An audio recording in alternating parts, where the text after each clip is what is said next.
Deuteronômio, capítulo 8, versículo 7. Todos estão ouvindo bem lá atrás? Tá bem, certo.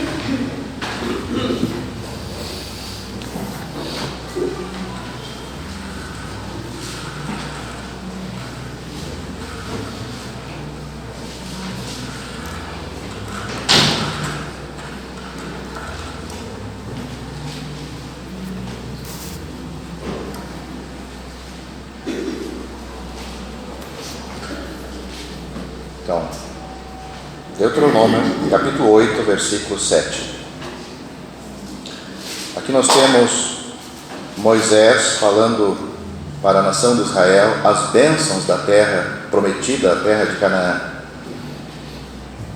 Porque o Senhor teu Deus te põe numa boa terra, terra de videiros, de águas, de fontes e de mananciais, que saem dos vales e das montanhas, terra de trigo e cevada, e de vides e figueiras, e romeiras, terra de oliveiras, de azeite e mel, terra em que comerás o pão sem escassez, e nada te faltará nela, terra cujas pedras são ferro, e de cujos montes tu cavarás o cobre.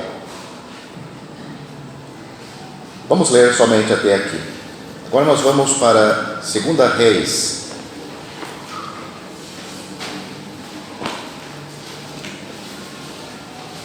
Capítulo 4.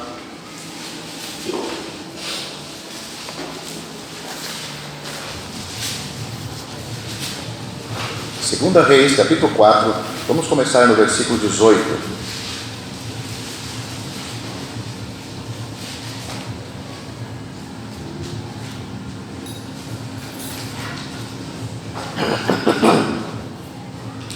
E voltando Eliseu, todos encontraram?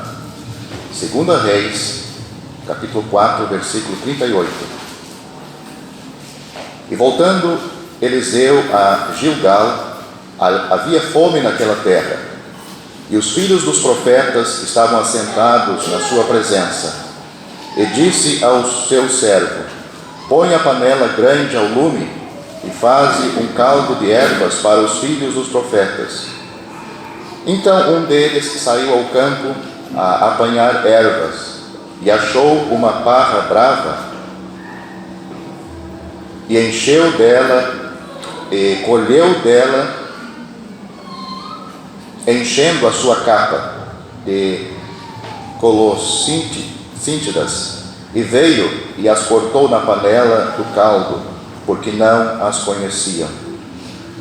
Assim deram de comer para os homens, e sucedeu que, comendo eles daquele caldo, clamaram e disseram: homem de Deus, há morte na panela. Não puderam comer. Porém ele disse: trazei farinha e deitai-a na panela. E disse: dai de comer ao povo.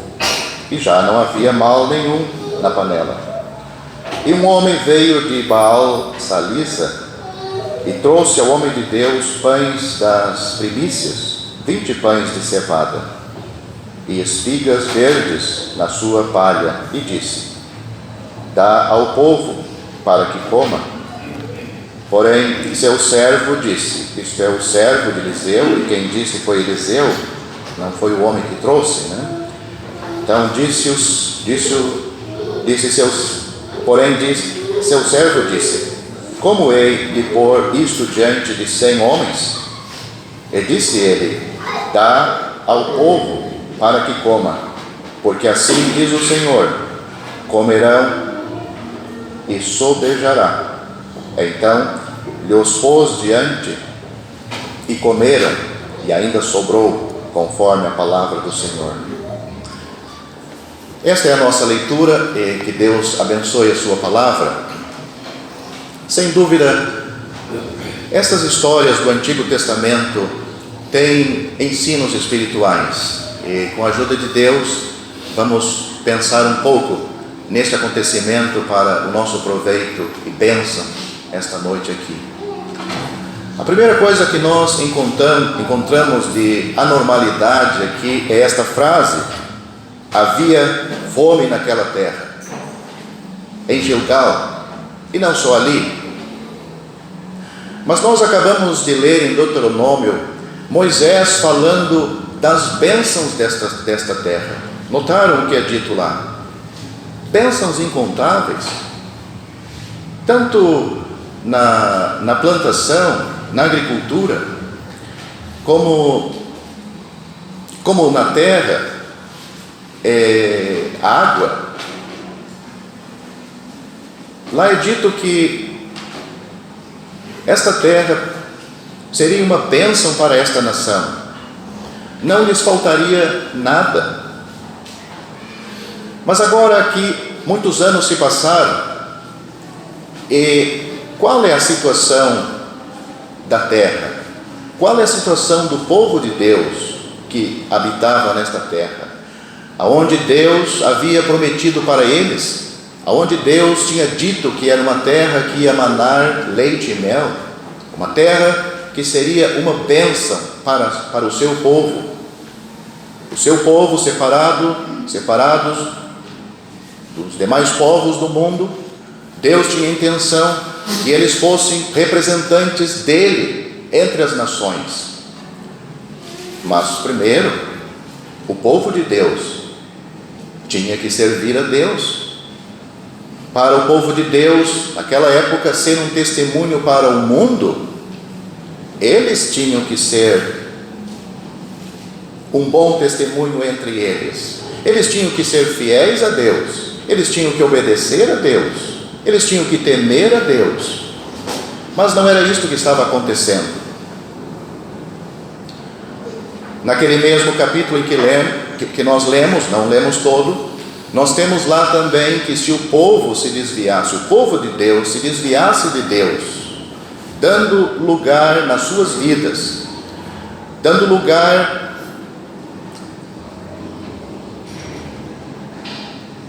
entre as coisas de Deus que Deus havia estabelecido, Deus ia agir desta maneira.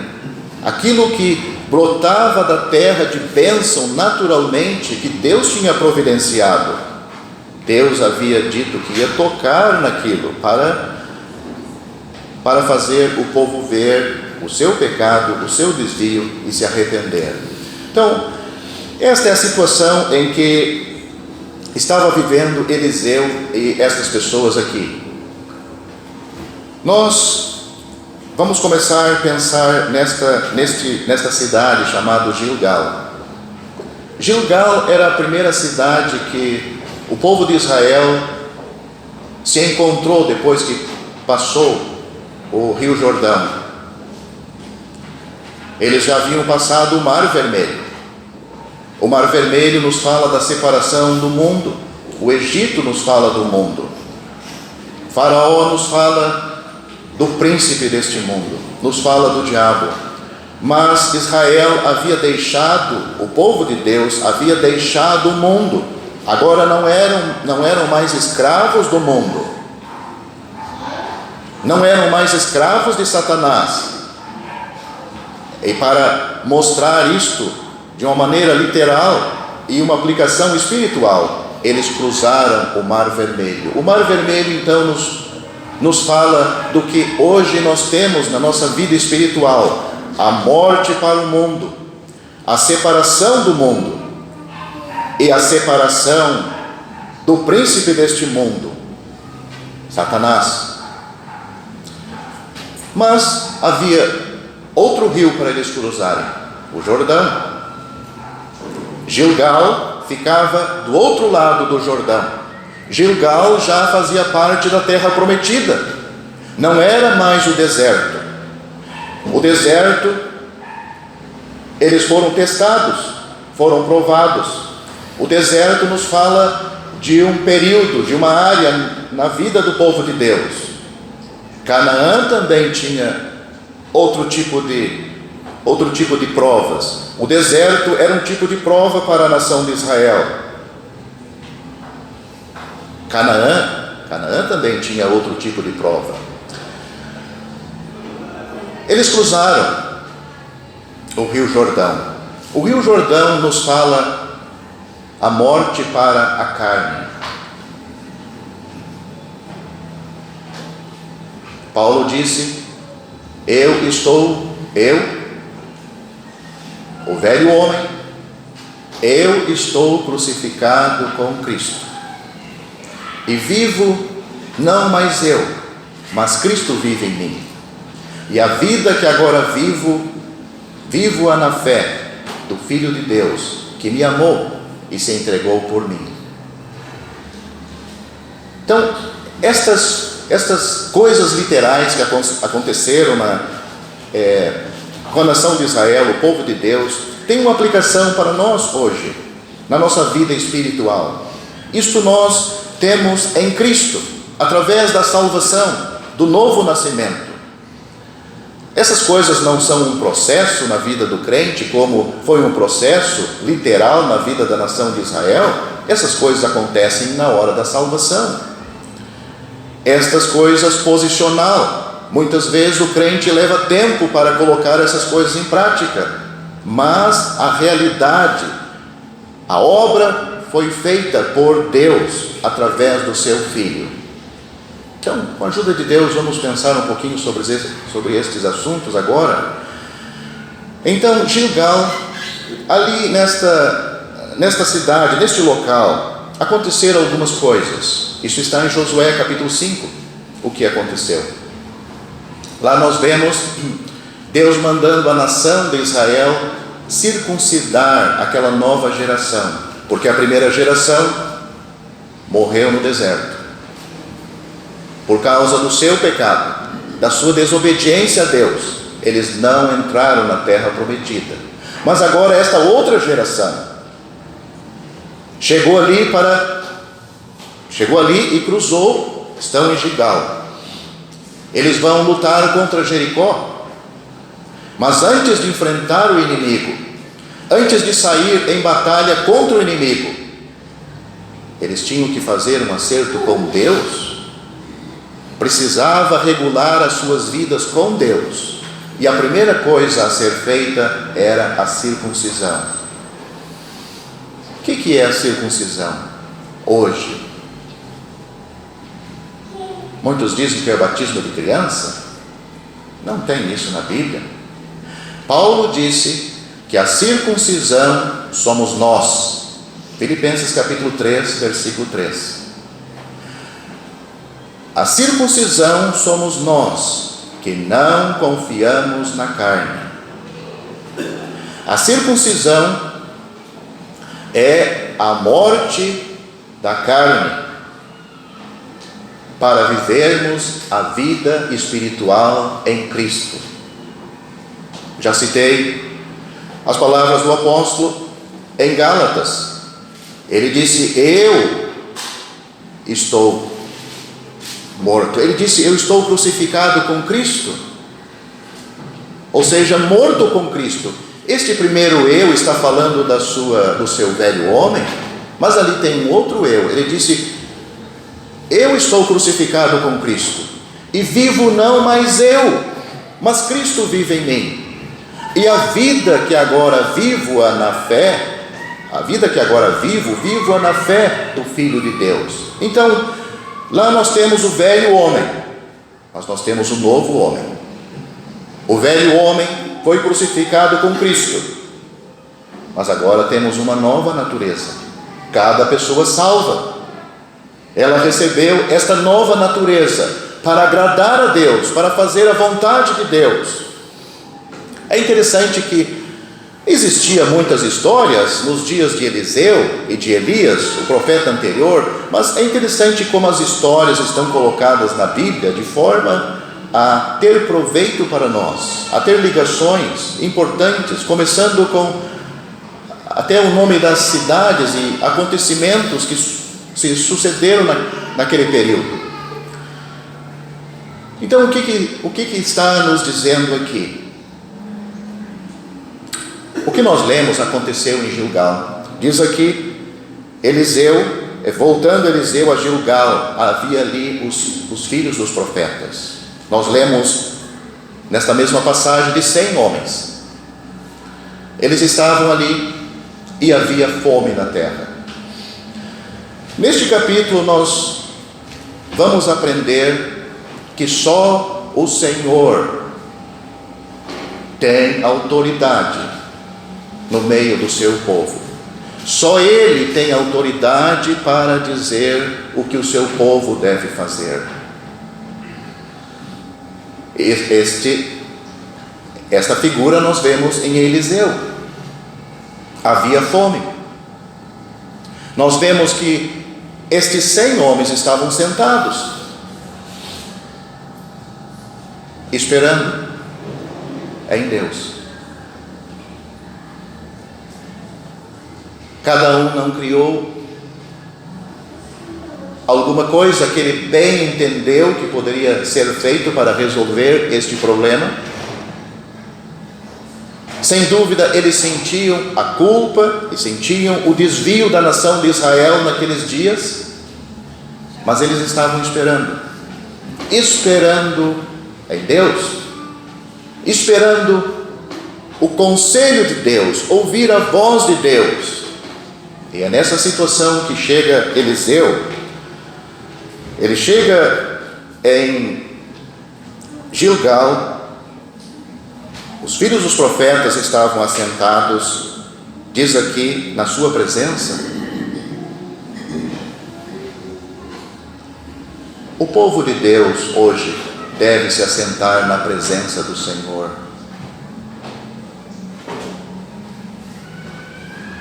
Esperar nele. Não se assentar na presença de um homem. Esperar que ele dê a solução. Que ele resolva os problemas. Que ele nos aconselhe. Eu não estou dizendo que Deus não usa homens, é claro, Ele usa homens para trazer, é o que nós estamos fazendo aqui. Aqui tem alguém falando, tentando explicar alguma coisa, mas não sou eu ou qualquer outro irmão aqui que tem feito isto, que realmente vai resolver os problemas da igreja local, vai resolver os problemas espirituais do povo de Deus. Os irmãos que ministram a palavra de Deus, o bom ministro da palavra de Deus vai levar o povo de Deus à presença do Senhor. Não vai atrair as pessoas a Ele como se Ele tivesse a solução. Vai levar as pessoas à presença do Senhor. Cada pessoa, crente e descrente também, são responsáveis ao Senhor em primeiro lugar. A atitude do seu coração é ao Senhor. Estes homens estavam ali, até podia se pensar, mas 100 homens e não tem solução para nada, 100 homens sem fazer nada. Às vezes pode um irmão ou uma irmã se levantar com queixa, dizendo que não está sendo feito nada.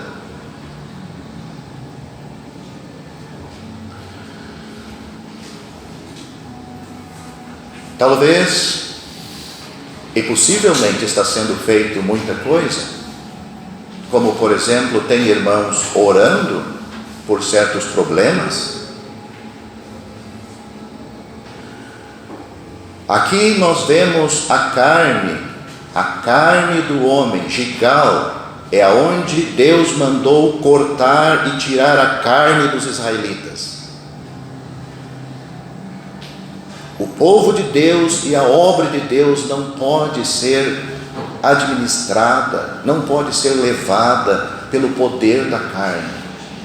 A carne tem muito poder, até religioso.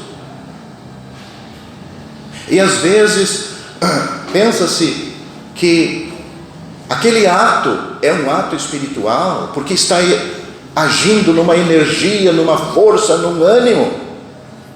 Todos conhecem a história de Pedro, né?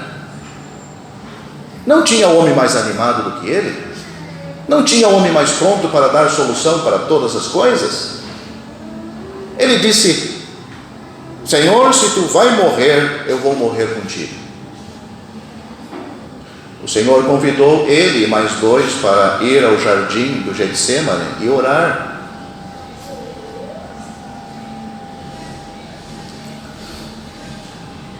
Ele não tinha muita força para orar, né?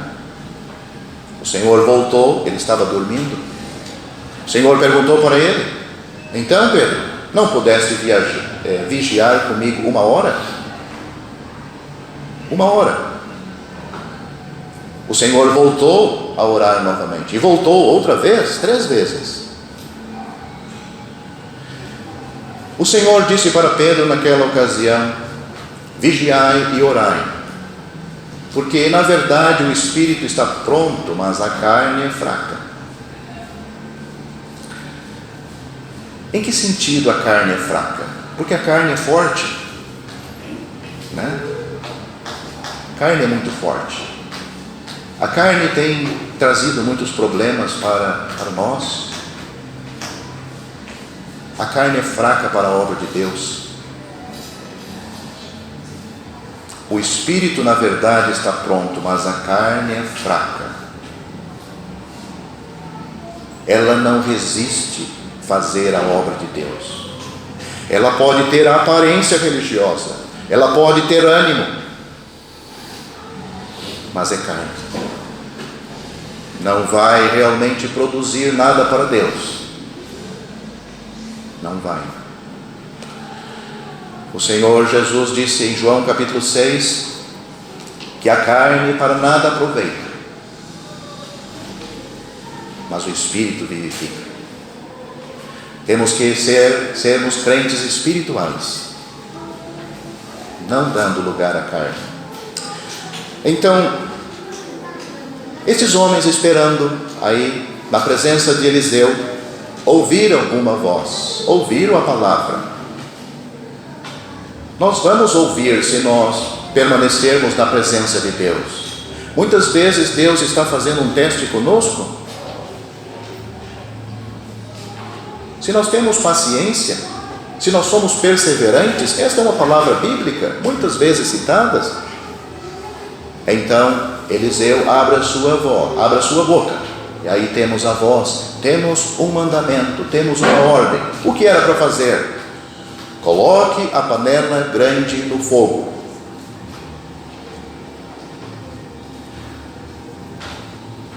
A ordem é fácil de entender, mas não dá sentido, né? É fácil entender. Coloque a panela grande no fogo, mas não tem comida. Por que grande? Por que a panela? Por que não coloca uma panela pequena? Não, tem que ser a grande. Então, muitas vezes a gente está esperando uma resposta de Deus. Estamos orando e vem a resposta, mas não é como nós pensamos. Deus responde, mas a gente não entende. É o caso aqui. Nós vemos que eles obedeceram, foi simples. O mandamento, a palavra era simples. Mas como? Não tem tanta comida assim. Uma panela grande, sim, tinha bastante homens. Mas o Senhor não mede as coisas segundo os nossos recursos naturais. Não é assim que o Senhor trabalha. Ele conta com pessoas fracas, com coisas fracas, mas Ele faz uma grande obra. Lembram depois de Pedro ter recebido o Espírito Santo? Aqueles homens, depois da pregação dele e depois da cura daquele homem lá no templo, ele foi chamado, eles estavam admirados. Como é que um homem, um pescador, sem muita instrução, pode conquistar as pessoas assim? Tem uma mensagem, tem esse poder para fazer aquela cura, mas tinha um registro que eles tinham que confessar, ele e os outros estiveram com Jesus, estavam com Jesus.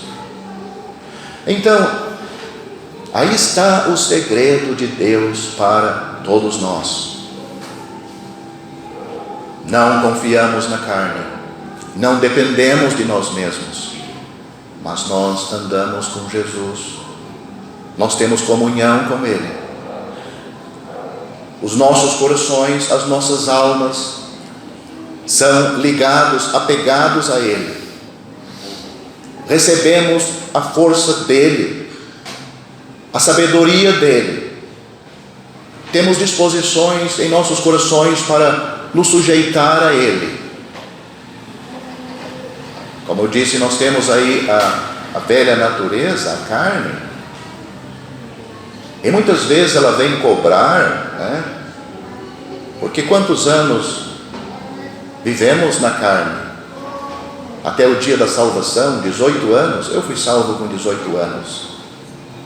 Até ali servia a carne.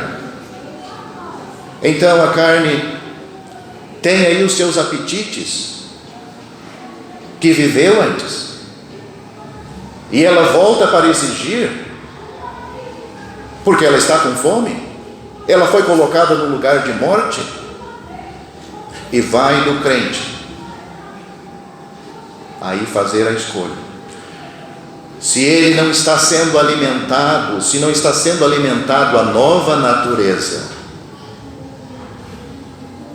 o crente muitas vezes pode pensar, a gente não precisa ser tão radical assim nas coisas de Deus, não precisa. Então, a carne acaba tendo uma pequena vitória, mas a carne não se satisfaz assim com pouca coisa. Mas com a ajuda de Deus nós podemos vencer a carne. Nós temos que seguir na nossa história aqui, e uma aplicação espiritual para nós. Então, além da panela, o profeta, ele deu uma outra ordem: coloca a panela no fogo e faz um caldo de ervas para os filhos dos profetas. Então, também foi simples a ordem. Então, um deles saiu ao campo a apanhar ervas e achou uma parra brava e encheu dela, e colheu dela, enchendo a sua capa de colocitindas, e veio e cortou-as na panela do caldo, porque não as conheciam. Nós temos aqui um dos homens que estavam ali. Nós não vemos o profeta pedir para ele fazer isto, até porque ele não entendia do assunto, né? Era para colher ervas. Então, neste homem aqui, nós vemos de uma maneira bem forte, e que está em destaque, a força da carne, tentando ajudar ou contribuir nas coisas de Deus, sem ter experiências com Deus. E notamos como é que as coisas acontecem. Ele encheu, diz aqui, de coisas que ele não conhecia. Encheu a sua capa e trouxe para o povo de Deus os 100 ou os 99. Mas tem outra coisa aqui. Quando ele traz aquilo cheio daquele veneno, diz que ele corta em pedaços pequenos, pica aquilo, vem diluído. É assim que é trazido o erro, em pedaços pequenos, que não faz mal. É só isto. Mas note, tinha bastante. O pedaço pequeno é só para começar. Então, é permitido uma coisa na nossa vida, é permitido algo na igreja. Mas depois de abrir as portas para uma pequena coisa, entra outra, e entra outra, e entra outra, e não para, até que enfim a morte na panela. A coisa já foge do controle, é um estado de morte. Mas graças a Deus havia homens aqui que sabiam identificar quando há morte na panela. Gritaram: homem de Deus, há morte na panela. É bom quando existe entre o povo de Deus homens espirituais para identificar o vestígio do erro, para fazer barrar isto e até para tirar do seu meio essas coisas. Podemos pensar na igreja coletiva, mas podemos pensar nas nossas vidas particulares, nós mesmos ou outros tentando trazer para as nossas vidas. Então, pensando na igreja, é bom, irmãos,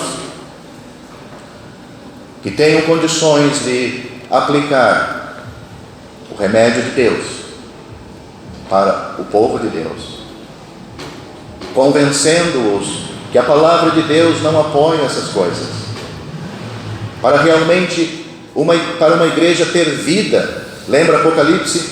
Aquela igreja, acredito que é a terceira, é dito lá: tu tem nomes de que vive, mas tu estás morto. Tens nome de que vive, mas o Senhor está dizendo: tu estás morto. Para Deus, para o Senhor estava morta. Para eles, se perguntasse para os vizinhos, para as outras igrejas e para eles mesmos, aos olhos deles, eles eram os melhores, eram os que agradavam ao Senhor. Mas Deus está dizendo: tu só tem nome de que vives, mas na realidade, para mim, tu estás morto. É uma sentença que eu acredito nenhum verdadeiro crente gostaria de ouvir de si mesmo e nem da igreja do qual ele faz parte. Imagine, ouvir uma sentença do Senhor, mas para nós não ouvirmos isto de nós mesmos ou da igreja da qual fizemos parte, nós temos que tomar decisões que estão aonde? No livro de Deus. Aqui está a palavra que é viva e eficaz.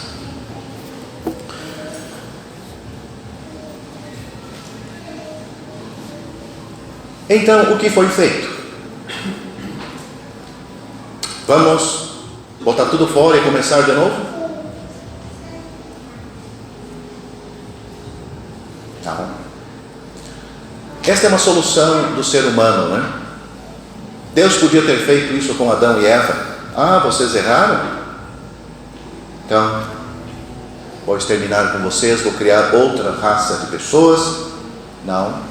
Deus veio operar, como diz o apóstolo Paulo em Romanos capítulo 5, aonde o pecado abundou, Deus agiu e superabundou em graça.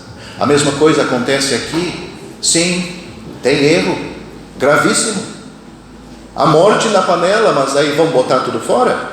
Não, vamos botar ali a solução de Deus para resolver isto, para tirar o mal. Porque quando a solução de Deus entra, o mal tem que sair, ou um ou outro, né?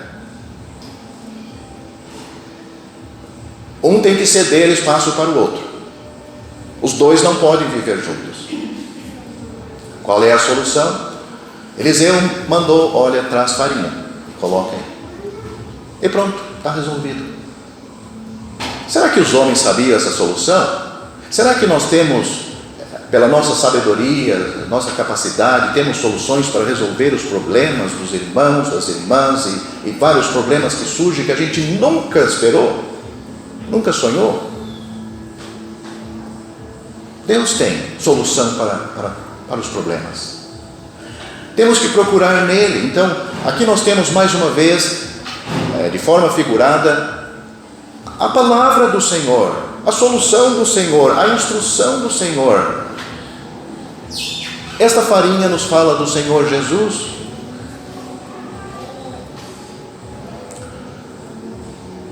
Todos conhecem o livro de Levítico. Lá nós temos a flor de farinha. Temos irmãs aqui que usam muito, né? E homens também, né? Mas mais as irmãs. O que é a flor de farinha? A flor de farinha é a melhor farinha. Não sei se fazem aqui, mas lá conheço irmãs e mulheres que colocam a farinha numa peneira e dão umas batidas nela. Para que isso? Para que as coisas ásperas daquela farinha, algumas pedrinhas da própria farinha, fiquem ali e só passe a farinha. Isto nos fala da vida perfeita do nosso Senhor Jesus. Além da farinha ser produzida, tem que passar por um processo. Tudo isso nos fala do Senhor Jesus. Ele é a solução para as nossas vidas individuais e também a vida da igreja. Não tem outra solução. Não podemos buscar outro recurso. Eu vou ler Colossenses, não precisam ler, pode ler depois. Eu vou ler Colossenses capítulo 1, de versículo 19 a 23, onde nos fala do Senhor Jesus Cristo. Colossenses capítulo 1, versículo 19 diz: porque foi do agrado do Pai que toda a plenitude nele habitasse, e que, havendo por ele feito a paz, pelo sangue da sua cruz, por meio dele reconciliasse consigo mesmo todas as coisas, tanto as que estão na terra como as que estão nos céus. A vós também, que noutro tempo eres estranhos e inimigos no entendimento pelas vossas obras más, agora, contudo, vos reconciliou no corpo da sua carne, para morte, para perante ele vos apresentar santos e irrepreensíveis e inculpáveis. Então, esse é o nosso Senhor. Se ele e nele, diz aqui, foi do agrado do Pai que toda a plenitude nele habitasse. Nada falta em Cristo, nada. A igreja aos Colossenses havia problemas, mas Paulo não tinha outra solução, é Cristo. Lá, o inimigo estava apresentando outras coisas que tinham aparentemente mais sabedoria. Mas Paulo, ele apresenta Cristo, dizendo que nele está concentrado toda a plenitude. Todas as coisas vão um dia estar ligados a ele e sujeitos a ele. Céu, terra, todo o universo. Prezados irmãos aqui e todos aqui, vai chegar um dia em que Cristo será tudo em todos. O que é isso? Vai existir só Cristo? Não. Vai existir coisas e pessoas que, olhando para elas, você vê Cristo. Não vai ser mais Josué, João, Maria. Vai existir essas pessoas, mas vai ser Cristo. Ele é tudo, ele vai ser tudo em todos. Todas as coisas vão estar concentradas nele. Se esse dia vai chegar, por que não começamos hoje?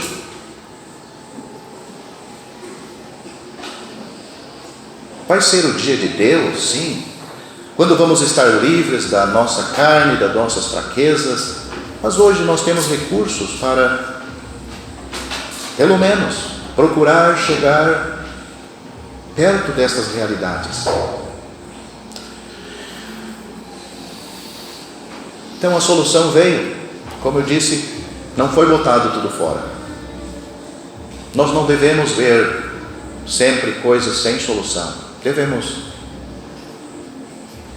orar. Não só ficar orando também, esperando em Deus. E com a ajuda de Deus, Ele dando a solução, vamos aplicar aquilo. Não adianta Deus dar a solução e nós cruzar os braços e deixar a coisa andar. Mas, como nós vemos aqui, a solução foi providenciada. E o que foi feito? A solução foi aplicada ao problema e o problema foi resolvido. Nós vemos que Deus estava fazendo um teste aqui, né? Vemos agora aparecendo um homem lá de Baal Salisa. Este nome Baal veio a se tornar depois um nome de ídolo, mas até aqui era um local chamado Baal Salisa, que significa Senhor 3 vezes grande. Interessante, né? Às vezes a coisa está difícil, tem soluções pequenas, mas o Senhor pode estar trazendo grandes soluções. Não era realmente muitos pães, ele trouxe 20, né? 20 pães de cevada e espigas. Mas nas mãos do Senhor, pensando novamente Eliseu como Senhor, um quadro do Senhor, foi dado para o Senhor. E Ele mandou que servisse aquilo para todos. Não era agora só um caldo de ervas com farinha, mas agora pão, com essas espigas. Nas mãos de Eliseu, aquilo abençoou, se multiplicou. Então, às vezes um irmão começando, vendo a direção de Deus, sentindo a sua responsabilidade para fazer a coisa certa, ele começa com pequenas coisas, procurando ensinar algum ensinamento pequeno na igreja, entre os irmãos, e aquilo pode produzir uma grande obra nas mãos do Senhor. Pode começar a mudar os corações, ser levado essas pessoas que lhe ouvem a depender do Senhor, levando eles a se centrar no Senhor, não só na igreja local, mas nas suas vidas.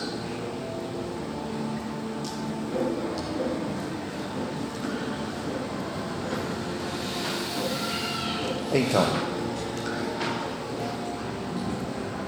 aqui nós temos um bom exemplo do qual nós podemos seguir.